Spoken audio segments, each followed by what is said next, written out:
So today I'm gonna mount my propane tank on the back of my van and then also get my heater and a stove hooked up.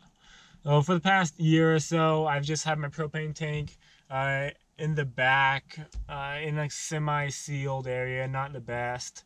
And I only use it every once in a while with the stove, but I wasn't too worried. I still had a carbon monoxide monitor and stuff, and I was careful with it. Wasn't too worried about it, but now with Mandi moving in, I care a lot more if something happens inside this van. So I'm gonna do it as safe as I can and get it all hooked up so that we don't have to be worried about propane leaks or carbon monoxide. So that's my plan today. So first thing first, I need to mount that propane tank. I'm trying to figure out the best way to do it, but as you can see, there's not a whole lot of space. So I finally decided I'm gonna take out this rung and mount the propane tank right there. Because I still want it removable, but I'm leaving in about 2 days, so I don't have a whole lot of time to make a fancy contraption.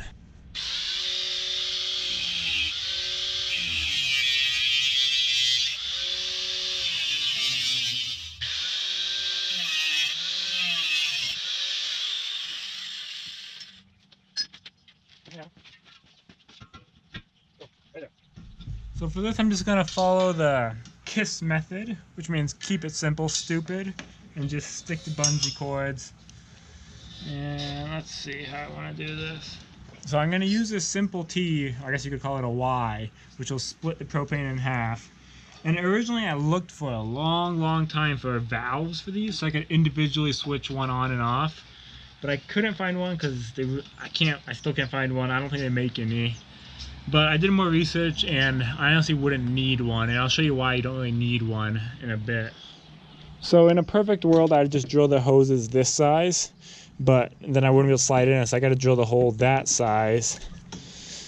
Let's see, I'm gonna bring it down actually a little bit, and then let's go right in the middle of that blue line. So I'm gonna be using what's called a step bit. And this one's pretty dull, so it might take a while, but let's see if I can get it to go. Right there.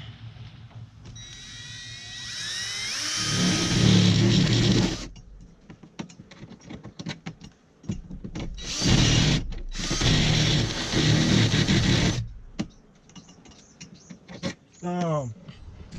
Alright, so I've got this first hole drilled. Then I got the rubber gasket cut. So now I'm going to try to feed it on there. Hopefully get a nice snug fit. Boom. It's in. So now I know I've got the right size hole. And that's not going anywhere.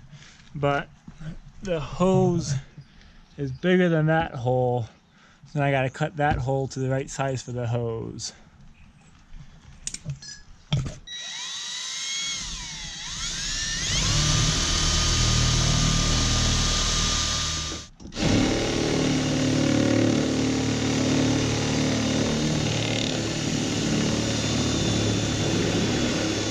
We got both the grommets in and the holes drilled out of them.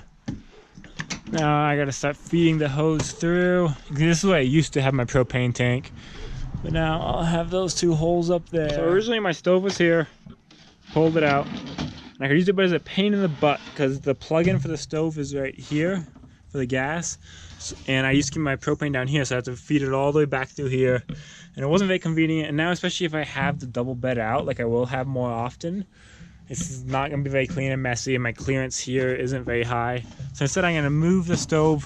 I'm still going to store it here, but when I cook I'm going to move it over here. So I need to feed the propane hose up through here so that I can just pull out the stove and attach it right there. So I'm using a 1-inch paddle bit. And let's see, I don't want to mess up the countertop. I'm gonna drill it right around there. Okay, let's see if it was big enough. There we go. So now I'll always have this sticking out, but when I want to use it, I can pull it out, plug it in, and I'm not using it, I can shove it back down in there, and it'll stay there.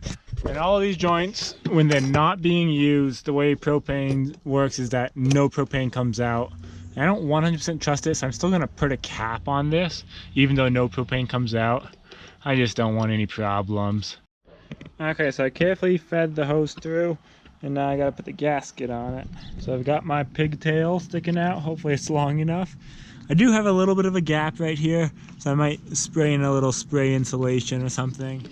So I'm testing it out right now. I just want to show the cool thing about propane connections is this guy. It's completely on right now, but unless you depress the thing inside it, no propane's gonna come out, especially if you connect it to something you're supposed to be and you're not running propane. It doesn't leak propane, but I still don't trust it 100%, so I'm still gonna be careful. And every time I'm done using propane, I made it so I can simply pop this window open, reach out, and I can purge the gas lines.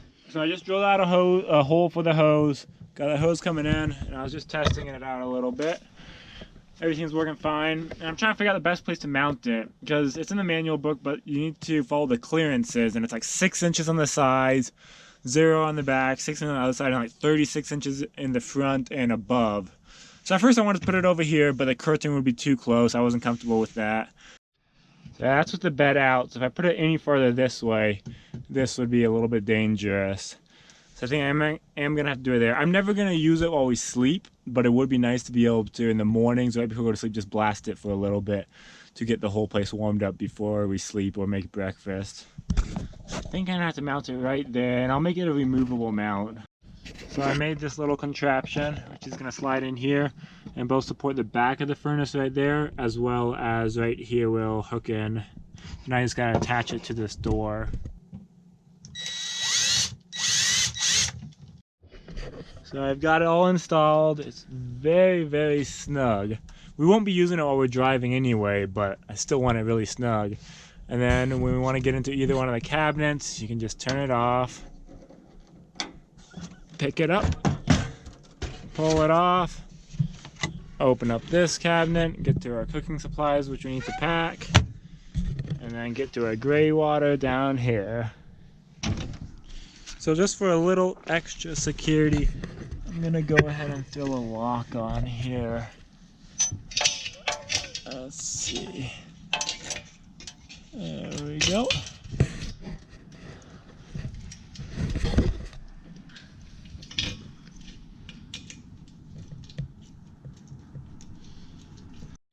Alright, so now that I have the propane tank here instead, this whole area is open. But I don't really want to be opening and closing this door, so I'm gonna put a hinge on it and making it openable from the inside, and then put some shelves in here for pans and food, because I won't be able to access that other area where I used to have food as easily now, because I have to move the heater to get in.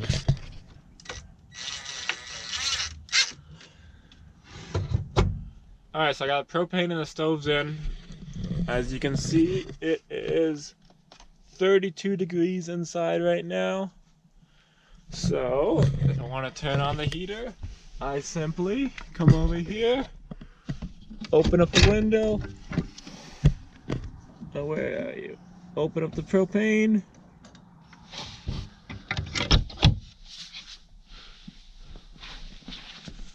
And, oh, whoops.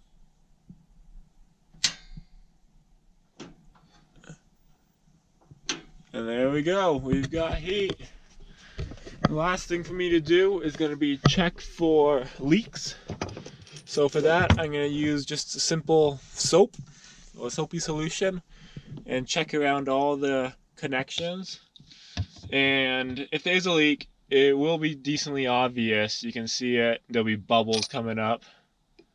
So that looks good. Let's check another up here.